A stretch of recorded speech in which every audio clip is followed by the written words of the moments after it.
ঘূর্ণিঝড় ইয়াসের প্রভাবে ভাঙা বাঁধ দিয়ে ঢুকছে উঁচু জোয়ারের পানি। দুর্ভোগে হাজার হাজার মানুষ। ঝুঁকিতে কক্সবাজারের মেরিন ড্রাইভ। ৩ দিন পর চালু লঞ্চ। জাতিসংঘ থেকে রোববার আসছে ফাইজারের ১ লাখ ডোজ টিকা। দেশে জরুরি ব্যবহারের অনুমোদন পাবেন ১২ বছরের ওপরের সবাই। চীন থেকে কেনা হচ্ছে ১০ কোটি ডোজ টিকা।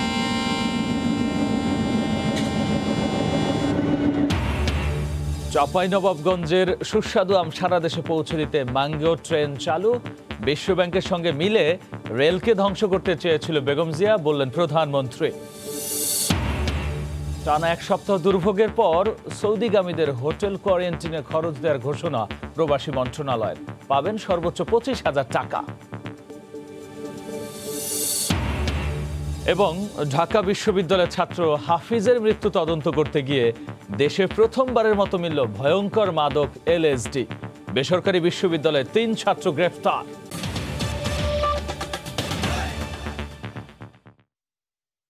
দেখছিলেন শিরোনাম। প্রবাসের সময়ে সঙ্গে আছে আমি গোলাম রাব্বি। বোর্ডের কার্যকর পদক্ষেপ দৃশ্যমান না থাকায় দীর্ঘমেয়াদী জলাবদ্ধতার আশঙ্কা করছে এলাকাবাসী। তরিকুল ইসলামের রিপোর্ট। ক্যামেরায় ছিলেন নেয়ামুল হোসেন কোচি। ঘূর্ণিঝড় ইয়াসের প্রভাবে প্রবল জোয়ারের পানিতে ভেসে যাচ্ছে খুলনার কয়রা উপজেলার একের পর এক গ্রাম। স্বেচ্ছাশ্রমে নারী পুরুষ নির্বিশেষে অক্লান্ত পরিশ্রম করার পরও গত দুদিনে বেড়িবাঁধ সংস্কার করা সম্ভব হয়নি। অনেকেই বাড়িঘর ছেড়ে নিজেদের আসবাবপত্র নিয়ে অন্যত্র আশ্রয় নিচ্ছেন। গবাদি পশু পাখির অবস্থান সড়কে। প্রাকৃতিক উদ্বস্তুতে পরিণত হচ্ছে এলাকার মানুষ। তাদের অভিযোগ, গত দুদিনে দুর্গত এসব এলাকায় কোনো সহায়তা পৌঁছায়নি। অন্য জায়গা অন্য লোকের ঘরে এসে বসে রয়েছে, রুগী নিয়ে আর যাবো কোথায়, যাওয়ার জায়গা নেই। আর পানি উন্নয়ন বোর্ডের থেকে এখনো আমরা কোনো সহায়তা পাইনি। একটাই এখন করার দাবি মানুষের, যে আমরা খাদ্য সহায়তা চাই না, আমরা টেকসই বেড়িবাঁধ চাই।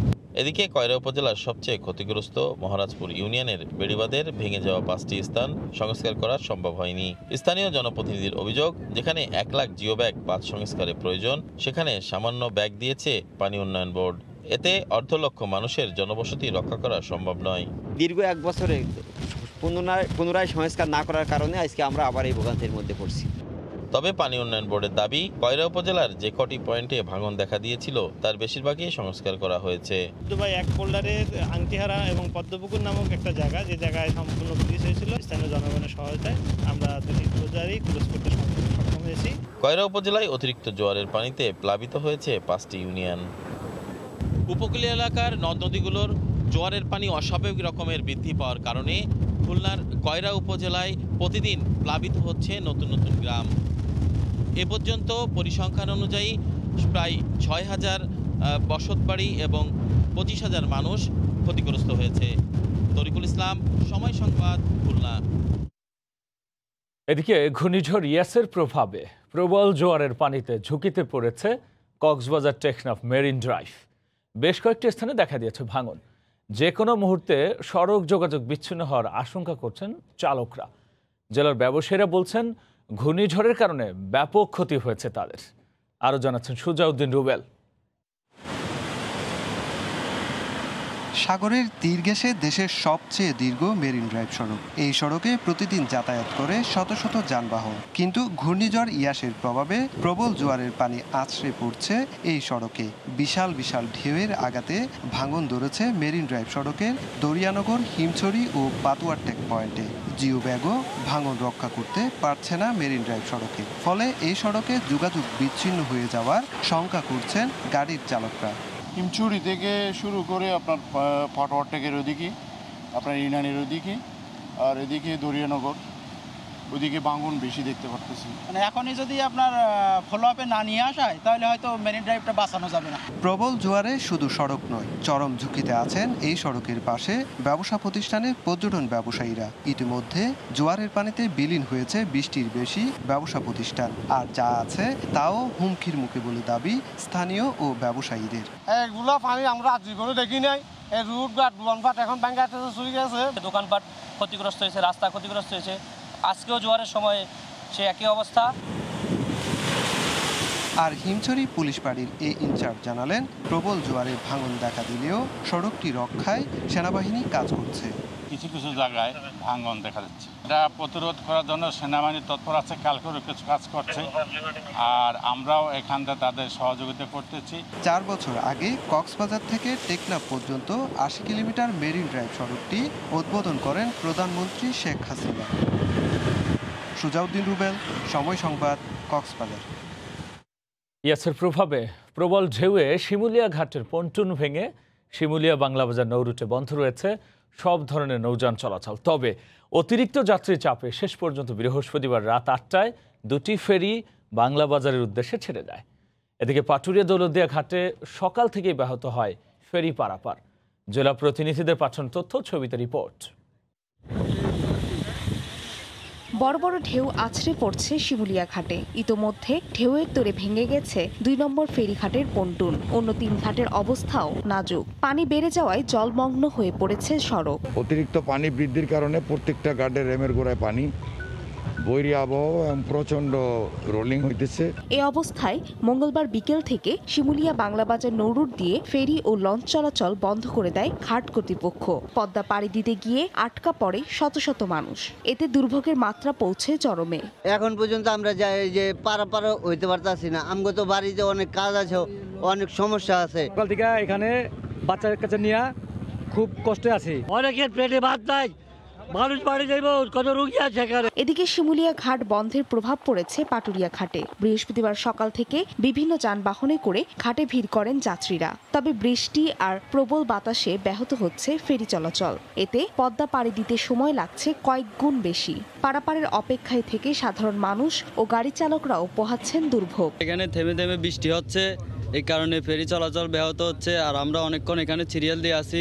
ঘাটের ওইপার থেকে আইছি, মরদ থেকে এখানে 2 ঘন্টা 3 ঘন্টা। পাটুরিয়া দৌলতিয়া ও আরিচা কাজিরহাট নৌরুটে 2টি ফেরি বিকল থাকায় বর্তমানে 18টি ফেরি চলাচল করছে। ফারিয়া ফারজানা, সময় সংবাদ। এদিকে 3 দিন বন্ধ থাকার পর আবারও যাত্রীবাহী লঞ্চ চলাচল শুরু হয়েছে। আবহাওয়ার উন্নতি হওয়ায় বৃহস্পতিবার দুপুর 12টায় বিএডব্লিউটিএ 2 ইঞ্জিন বিশিষ্ট যাত্রীবাহী নৌযান চলাচলের অনুমতি দেয়। এরপরই রাত 8:30টায় বরিশাল থেকে রাজধানীর উদ্দেশ্যে যাত্রা করে 6টি লঞ্চ। ঘূর্ণিঝড় ইয়াসের প্রভাবে বৈরী আবহাওয়ার কারণে 3 দিন বন্ধ রাখা হয় নৌযান চলাচল। এবারও ঘূর্ণিঝড়ের প্রভাবে সুন্দরবনের ব্যাপক ক্ষতি হয়েছে।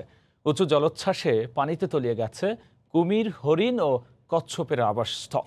তবে অল্পের জন্য রক্ষা পায় একমাত্র বন্যপ্রাণী প্রজনন কেন্দ্র করমজল। বাগেরহাট প্রতিনিধি আলী আকবর টুটুলের পাঠানো তথ্য, ছবিতে রিপোর্ট।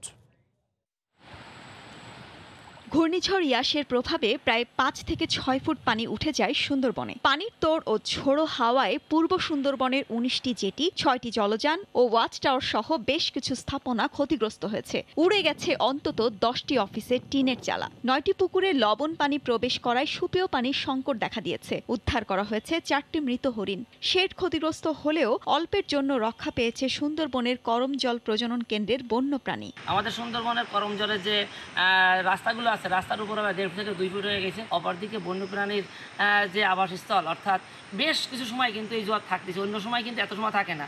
জোয়ার হয়, পানি আসে, আবার আধা ঘন্টা পরে 1 ঘন্টা পরে চলে যায়। ঝড় জলোচ্ছ্বাসে সুন্দরবনের বন্যপ্রাণী রক্ষার জন্য সুন্দরবনের বিভিন্ন স্থানে উঁচু টিলা তৈরি ও পুকুর খননের পরামর্শ দেন বিশেষজ্ঞরা। সুন্দরবনের বন্যপ্রাণীদের সুরক্ষার জন্য বনের ভিতর পর্যাপ্ত পরিমাণে উঁচু টিলা নির্মাণ করতে হবে, যাতে এই ধরনের দুর্যোগে বন্যপ্রাণীরা সেখানে আশ্রয় নিতে পারে। এদিকে ক্ষয়ক্ষতি নিরূপণে কাজ করছে বন বিভাগ। 4টি স্টাফ ব্যারাক এবং একটি রেস্ট হাউস ক্ষতিগ্রস্ত হয়। এছাড়া আমাদের 2টা ফুড ট্রেল, 2টা গোলঘর, একটি টাওয়ার এবং 24টা অফিসের রাস্তা ক্ষতিগ্রস্ত হয়। এর আগে 2020 সালের 20 মে ঘূর্ণিঝড় আম্পানের প্রভাবে সুন্দরবনের বেশ কিছু প্রাণী মারা যায়। ম্যানগ্রোভ সুন্দরবন প্রাকৃতিক দুর্যোগ থেকে বারবার উপকূলবাসীকে রক্ষা করে। সেই সুন্দরবনই এবার ক্ষতিগ্রস্ত। সাধারণ জোয়ারের সময় সংবাদ, বাগেরহাট।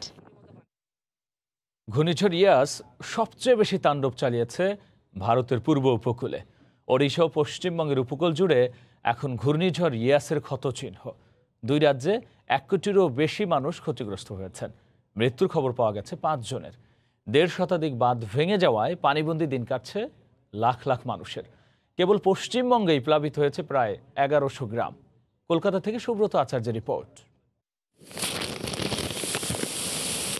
ঘূর্ণিঝড় ইয়াস চলে গেলেও এখনো পর্যন্ত উত্তাল উড়িষ্যার সমুদ্র। লাখ লাখ মানুষ যাদের নিরাপদ স্থানে সরিয়ে নেওয়া হয়েছিল তাদের অধিকাংশই এখনো ফিরতে পারেননি। পানিবন্দীও অনেকে। পরিস্থিতি স্বাভাবিক হতে আরো সময় লাগবে বলে মনে করা হচ্ছে। বাতাসের শব্দেই এখন ভয় লাগছে। উদ্ধারকারী দলের কোনো সদস্যই এখনো আমাদের এখানে আসেনি। পশ্চিমবঙ্গের দক্ষিণ ও উত্তর 24 পরগনা, দীঘা, পূর্ব মেদিনীপুর ও নন্দীগ্রামে ঝড়ে বেশ প্রভাব পড়েছে। ইয়াসের বিপর্যয়ের পরে আরও ক্ষয়ক্ষতি নিরূপণ করতে বুধবার সকালে ভারতীয় উপকূলরক্ষী বাহিনীর 3টি জাহাজ পশ্চিমবঙ্গ ও উড়িষ্যার উপকূলে গেছে। প্লাবিত হয়েছে পশ্চিমবঙ্গের প্রায় 1100 গ্রাম। এতে কমপক্ষে 50,000 মানুষ গৃহহীন হয়ে পড়েছেন। যেহেতু ডিএম এবং আদার অফিসাররা ফিল্ডে আছেন, তাই তারা ফুল ড্যামেজ রিপোর্টটা তৈরি করে আগে মানুষকে বাঁচাক, তারপরে তারা এই রিপোর্টটা তৈরি করে আমাদের কাছে দেবেন। শিগগিরই ক্ষতিগ্রস্ত এলাকা পরিদর্শন করে ক্ষতি কাটিয়ে উঠতে পরবর্তী দিক নির্দেশনা দেবেন মমতা।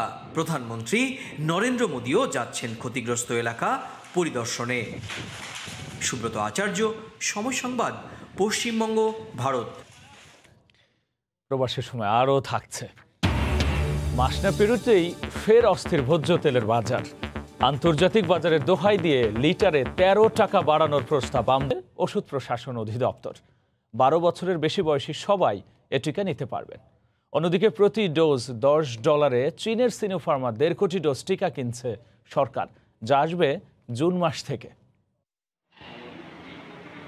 ভারতের সেরাম ইনস্টিটিউট অক্সফোর্ডের অ্যাস্ট্রাজেনেকার টিকা সরবরাহ বন্ধ করে দিলে করোনা ভ্যাকসিন কার্যক্রম অনিশ্চয়তায় পড়ে যায়। এই অবস্থায় বিভিন্ন দেশের প্রতিনিধিদের সঙ্গে দেন দরবার করছে বাংলাদেশ। এরই মধ্যে চীন তাদের সিনোফার্মার টিকার 5 লাখ ডোজ উপহার হিসেবে দিয়েছে। আরও 6 লাখ ডোজ দেওয়ার প্রতিশ্রুতিও পাওয়া গেছে। এরই মধ্যে উপহার পাওয়া টিকা দেওয়াও শুরু হয়েছে। এই অবস্থায় সিনোফার্মা থেকে জুন, জুলাই, আগস্ট এই 3 মাসে মোট 1.5 কোটি টিকা কেনার প্রস্তাব অনুমোদন দিল সরকারি ক্রয় সংক্রান্ত মন্ত্রিসভা কমিটি। চীনের কাছ থেকে টিকা কিনতে বাংলাদেশের খরচ হবে ডোজ প্রতি $10 করে। চীনের সিনোফার্ম কর্তৃক প্রতি মাসে 50 লক্ষ ডোজ SARS-CoV-2 ভ্যাকসিন সরবরাহ করা হবে। টোটাল ভ্যাকসিনের মূল্য দাঁড়াবে $150 মিলিয়ন মার্কিন ডলার, আর বাংলাদেশি টাকায় 1,267 কোটি 50 লক্ষ টাকা। এদিকে চতুর্থ ভ্যাকসিন হিসেবে ফাইজার ভ্যাকসিন করোনা প্রতিরোধে দেশের মানুষের শরীরে প্রয়োগের অনুমোদন দিয়েছে ওষুধ প্রশাসন অধিদপ্তর। ভ্যাকসিনটি দেয়া যাবে 12 বছরের ওপরের বয়সী সবাইকে। 2 ডোজের এ ভ্যাকসিন প্রথম ডোজের 3-4 সপ্তাহ পর দিতে হবে দ্বিতীয় ডোজ। ফাইজারের টিকা দেওয়ার ব্যাপারে আমাদের বিশদ পরিকল্পনা এখনো হয়নি। আমাদের ডিজি ড্রাগ, তারপর হচ্ছে সিএমএসডি, তারপরে আমাদের MNCH, সবার যে সহায়তাটা লাগে সেই সহায়তা নিয়েই আমাদের কাজটা করতে হবে। তো সেটার লক্ষ্যে আমরা কাজ করে যাচ্ছি। এদিকে পররাষ্ট্রমন্ত্রী জানিয়েছেন অ্যাস্ট্রাজেনেকার টিকা আনতে তৎপরতা চালিয়ে যাচ্ছে সরকার। আজকে অস্ট্রেলিয়ার নতুন অ্যাম্বাসেডার আসছেন, তাদের দেশের লোক সংখ্যা হলো 25 মিলিয়ন, 93 মিলিয়ন ভ্যাকসিন আছে। ওদের বললাম 25 মিলিয়নের মধ্যে সবাইকে তো ভ্যাকসিন দিবে না, হয়তো বেশি হইলে লাগবে 11 মিলিয়ন, 10 মিলিয়ন, 11 মিলিয়ন লাগবে। তো বাকি এই যে 80 মিলিয়ন এটা কি করবে? এমন এটা খুবই অন্যায়। তোমরা you should give it to us. এরই মধ্যে বিভিন্ন দেশের সঙ্গে বৈঠক ধ্বংসের দ্বার প্রান্তে নিয়ে গিয়েছিল।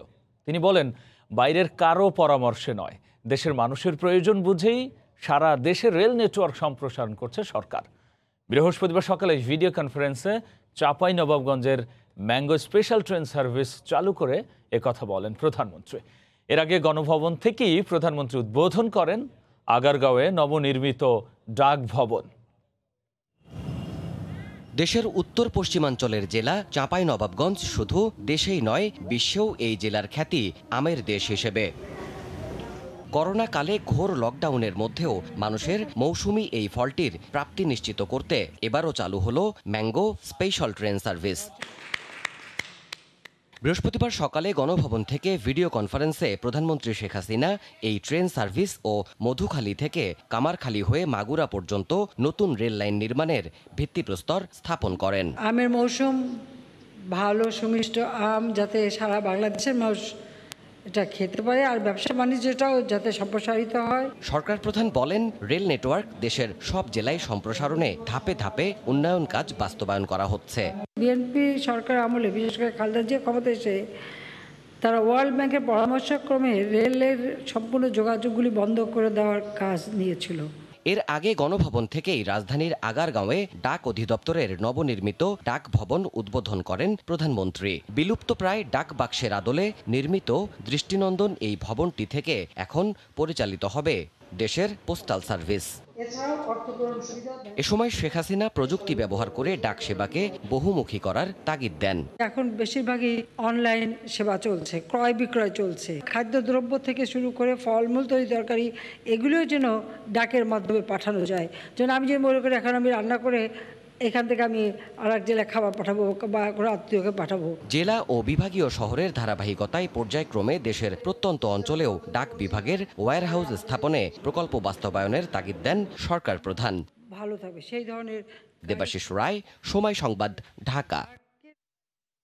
ম্যাঙ্গো ট্রেন চাঁপাইনবাবগঞ্জ থেকে প্রতিদিন 5টি বগিতে 10টি গন্তব্যে 150 টন আম পরিবহন করবে। তবে ব্যবসায়ী সংগঠনগুলো বলছে, ব্যাপক হারে আম পাঠাতে না পারলে ক্ষতির আশঙ্কা থেকেই যাচ্ছে। আব্দুল সালামের ক্যামেরায় রাকিবুল হাসানের রিপোর্ট। চাঁপাইনবাবগঞ্জে আমে ভরা মৌসুমে করোনা পরিস্থিতির অবনতিতে চলছে বিশেষ লকডাউন। তাতে আম পরিবহন নিয়ে দুশ্চিন্তায় পড়ে জেলার 30,000 ব্যবসায়ী, বাগান মালিক ও সংশ্লিষ্ট জনেরা। সে দুশ্চিন্তা কাটাতে বৃহস্পতিবার দুপুরে চাঁপাইনবাবগঞ্জ থেকে দেশের বিভিন্ন স্থানে আম পৌঁছে দিতে ম্যাঙ্গো স্পেশাল ট্রেনের যাত্রা শুরু হয়। টাঙ্গাইল থেকে শুরু করে গাজীপুর এবং তেজগাঁও বিভিন্ন জায়গায় কিন্তু এই আম তারা ড্রপ করতে পারবে। আমরা 10টা স্টপেজ ইতিমধ্যে দিয়েছি, প্রয়োজনে আমরা স্টপেজ আরও বাড়াবো। আমরা বিভিন্ন ট্রেনে লাগেজ ভ্যান লাগিয়ে দেবো। আমরা ঈশ্বরদীতে আমরা ডিটাচ করে এগুলিকেও আমরা ঢাকা নেওয়ার ব্যবস্থা করব। তবে জেলার ব্যবসায়ী সংগঠনের নেতারা বলছেন, উৎপাদনের তুলনায় ট্রেনে স্বল্প পরিমাণে পরিবহন ব্যবস্থায় সুফল পাবে না আম ব্যবসায়ীরা। গত বছরও এই ট্রেনের সার্ভিস ছিল ম্যাঙ্গো স্পেশাল, সেটারও কোনো সুফল আমরা সেভাবে পাইনি। সড়ক পথে 1-1.5 টন মাল প্রতিদিন হবে। আর বারবার হাত বদলে আম নষ্টের শঙ্কা বাগান মালিকদের। বিভিন্ন কেন্দ্র থেকে এই চাঁপাইনো সেন্টারে আম নিয়ে এসে আবার ঢাকা থেকে বিভিন্ন ডোর টুর যাওয়া, এই আমের যে মান সে নষ্ট হয়ে যাবে। লেবার কস্টিংয়ের দিক দিয়ে যে আমাদের ট্রেনে আম দিয়ে পোষায় না। জেলার 34,000 হেক্টর আম বাগান থেকে প্রায় 3.25 লাখ মেট্রিক টন আমের উৎপাদন হবে বলে আশা কৃষি বিভাগের, যার বাজার মূল্য প্রায় 1500 কোটি টাকা। রাকিবুল হাসান, সময় সংবাদ, চাঁপাইনবাবগঞ্জ। টানা এক সপ্তাহ দুর্ভোগের পর সৌদিগামীদের হোটেল কোয়ারেন্টিনে খরচের টাকা দেওয়ার সিদ্ধান্তের ঘোষণা দিল প্রবাসী কল্যাণ মন্ত্রণালয়। ওয়েজ আর্নার্স কল্যাণ বোর্ডের তহবিল থেকে কোয়ারেন্টিন খরচের 25,000 টাকা করে দেওয়া হবে। সামনের দিনে যারা যাবেন তাদের টাকা এয়ারলাইন্সকে পরিশোধ করা হবে। আর গত 20 মে থেকে এরই মধ্যে যারা সৌদি গিয়েছেন তাদেরও অর্থ দেওয়ার কথা ভাবা হচ্ছে। সৌদি আরবে যেতে কোয়ারেন্টিন সংক্রান্ত সৌদি সরকারের নির্দেশনায় বিপাকে হাজার হাজার প্রবাসী কর্মী। অনিশ্চয়তায় পড়ে অনেকের কর্মস্থলে যাত্রা। এর মধ্যে মরার উপর খাড়ার ঘা হয়ে দাঁড়িয়েছে হোটেল খরচ। এই অবস্থায় যেসব সৌদি প্রবাসীর ভিসার মেয়াদ 30 জুনের মধ্যে শেষ হয়ে যাচ্ছে, তাদের কোয়ারেন্টিন খরচ মেটাতে অর্থ সহায়তা দেওয়ার সিদ্ধান্ত নিল সরকার। বৃহস্পতিবার প্রবাসী কল্যাণ ও বৈদেশিক কর্মসংস্থান মন্ত্রী জানালেন, কোয়ারেন্টিন খরচের 50% কিংবা 25,000 টাকা, এ দুইয়ের মধ্যে যে অর্থ কম হবে সেটি প্রণোদনা হিসেবে দেওয়া হবে। গত 20 মে থেকে যারা সৌদি আরব গিয়েছেন তাদেরও এ সহায়তার আওতায় আনার পরিকল্পনা রয়েছে। প্রায়োরিটি হিসাবে আমরা দেব যারা রিটার্নি আছে, নতুন যারা আছে ওরা কিন্তু আপাতত আমরা হিসাবে আনবো না। রিটার্নি যারা ছুটিতে এসছে ওরা ফেরত যাবে, ওরাই কিন্তু বেশি বিপদে। তবে হোটেল বুকিং নিয়েও দেখা দিয়েছে নানা জটিলতা। প্রতিদিনই বাতিল হচ্ছে অনেক সৌদি প্রবাসীর যাত্রা। প্রবাসীদের সব ধরনের সমস্যা সমাধানে প্রধানমন্ত্রী নির্দেশ দিয়েছেন জানিয়ে প্রবাসী কল্যাণ মন্ত্রী জানালেন, রোববার আন্তঃমন্ত্রণালয় সভায় বসতে যাচ্ছেন নীতি নির্ধারকরা। মাননীয় প্রধানমন্ত্রী আমাকে ফোন করলেন, ওনার যে কথা হলো তার শ্রমিকদের কোনো ক্ষতি যে না হয়, আমরা কিভাবে ওদেরকে হেল্প করতে পারি, এটা আমাদেরকে সব পদক্ষেপ নিতে হবে। প্রবাসীদের কম খরচে কোয়ারেন্টিন নিশ্চিতে প্রয়োজনীয় ব্যবস্থা নিতে সৌদি আরবে নিযুক্ত রাষ্ট্রদূতকে উদ্যোগ নেওয়ার অনুরোধ জানানো হয়েছে বলেও জানায় প্রবাসী কল্যাণ মন্ত্রণালয়। ফারুক ভিয়া, রবিন, সময় সংবাদ, ঢাকা। আন্তর্জাতিক বাজারের দোহাই দিয়ে আবারও অস্থিতিশীল করে তোলা হয়েছে দেশের ভোজ্য তেলের বাজার। এই দফায় আমদানিকারকরা লিটারে ১৩ টাকা বাড়ানোর প্রস্তাবও দিয়েছে বাণিজ্য মন্ত্রণালয়। আর অভিযোগ আছে প্রস্তাব দেওয়ার ১৫ দিন আগেই বাজারে চালানো হয়েছে দাম বাড়ানোর প্রচারণা, তৈরি করা হয়েছে কৃত্রিম সংকট। আর তাই অর্থনীতিবিদরা বলছেন প্রভাবশালী তেল সিন্ডিকেট ভাঙতে ব্যর্থতা রয়েছে মন্ত্রণালয়েরও। রমজানের আগে হঠাৎ করেই লিটারে ৫ টাকা বাড়িয়ে দেওয়া হয় সয়াবিন তেলের দাম। ১ মাসও পার হয়নি, এবার আমদানিকারকরা সয়াবিন তেলের দাম বাড়াতে চান লিটারে ১৩ টাকা। অজুহাত পুরানো। আমাদের যে ইম্পোর্ট গুলো হচ্ছে ওগুলোর দাম অনেক বেশি আর কি। হ্যাঁ, তো ওগুলো যদি ওই দামগুলো যদি অ্যাডজাস্ট না করে তাহলে তো যারা আমদানি করছে তারাও লস করবে এবং ইম্পোর্ট তো করতে পারবো না। আমরা যে অ্যামাউন্টটা বাড়াতে বলছি এটা যুক্তিগত সিদ্ধ আমরা সব দিচ্ছি, কমার্স মিনিস্ট্রির কাছে সব ধরনের ডাটা আছে। কিন্তু বাজার পরিস্থিতি দেখাচ্ছে ভিন্ন চিত্র। কারওয়ান বাজারের আড়ত ঘুরে জানা যায় সয়াবিনের দাম বাড়বে। ব্যবসায়ীরা এটি জানেন আরও ১৫ দিন আগেই। মন্ত্রণালয়ে প্রস্তাব দেওয়ার আগেই বাজারে এমন প্রচারণা চালিয়েছে সয়াবিনের ডিলাররা। শুধু তাই নয়, গত ৫ দিন ধরে বন্ধ রাখা হচ্ছে নির্দিষ্ট কয়েকটি ব্র্যান্ডের সয়াবিনও। এমনকি এখনো কোনো সিদ্ধান্ত না এলেও দফায় দফায় সয়াবিনের দাম বাড়িয়ে দেওয়া হচ্ছে প্রতিদিনই। কোম্পানি আজকে কয় এখন এই রেট আর টু পরের দিন আর রেটটা পুরোই অস্থিরতা। যে তেল ছিল ৬২০ টাকা, এই তেল হচ্ছে ৬৭০-৮০ টাকা তেল। কোম্পানি মাঝখান ফট করে ১ সপ্তাহ ১৫ দিন কোনো মার্কেটে কোনো মাল দেয় না। তারা আরো ১৫ দিন আগ থেকে বলতে আছে যে কোম্পানি যে এসআরগুলো আছে, এসআরগুলো টিএমগুলো এই তেলের এত টাকা বাড়বো। পরে বলছি যখন বাড়ে তখন ইয়া করেন।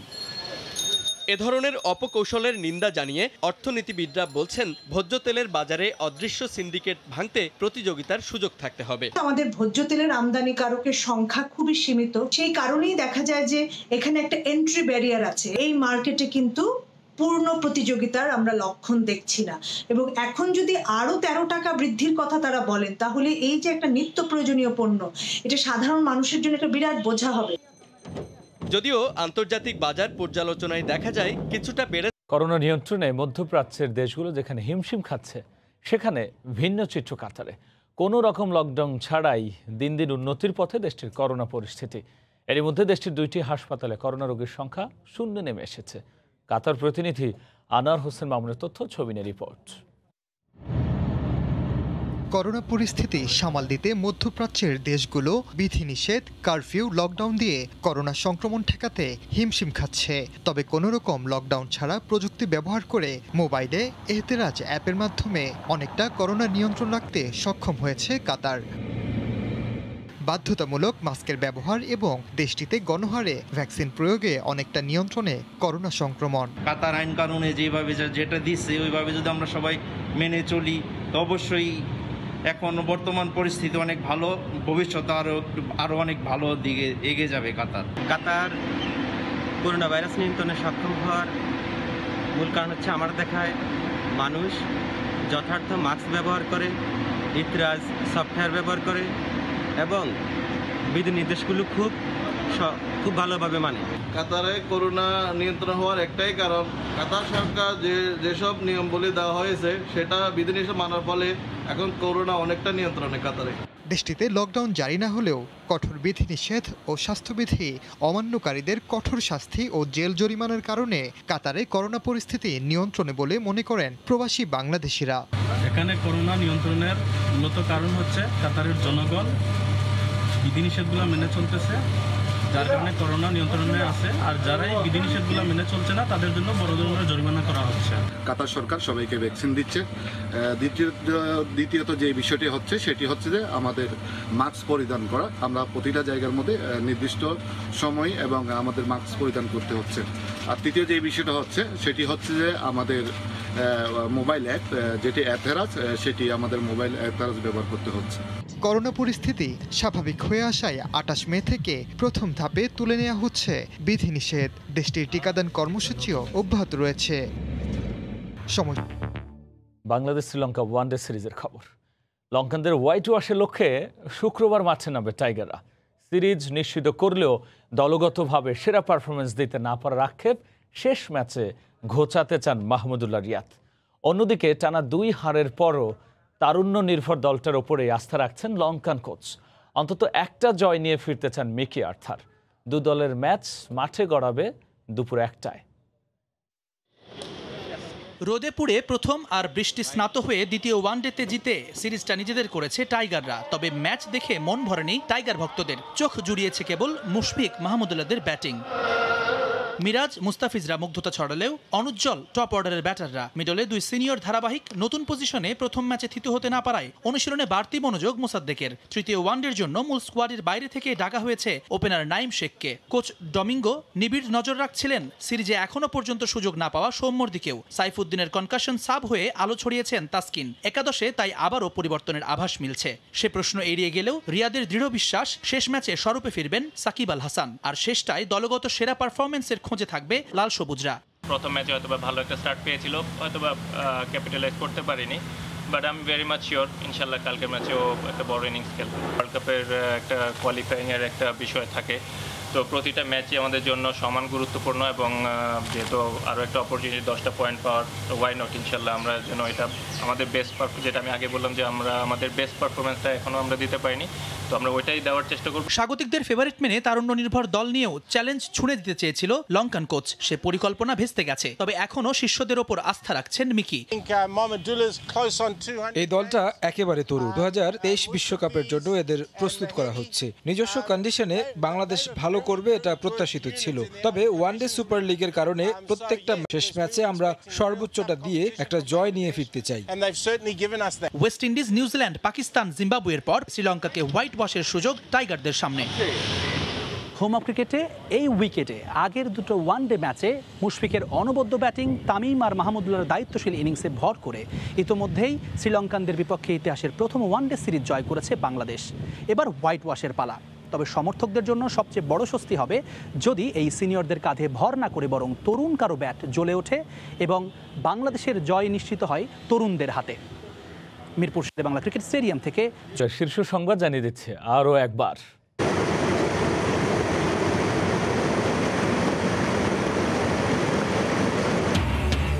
ঘূর্ণিঝড় ইয়াসের প্রভাবে ভাঙা বাঁধে ঢুকছে উঁচু জোয়ারের পানি। দুর্ভোগে হাজার হাজার মানুষ, ঝুঁকিতে কক্সবাজারের মেরিন ড্রাইভ। 3 দিন পর চালু লঞ্চ। জাতিসংঘ থেকে রোববার আসছে ফাইজারের 1 লাখ ডোজ টিকা। দেশে জরুরি ব্যবহারের অনুমোদন পাবেন 12 বছরের উপরে সবাই। চীন থেকে কেনা হচ্ছে 10 কোটি ডোজ টিকা।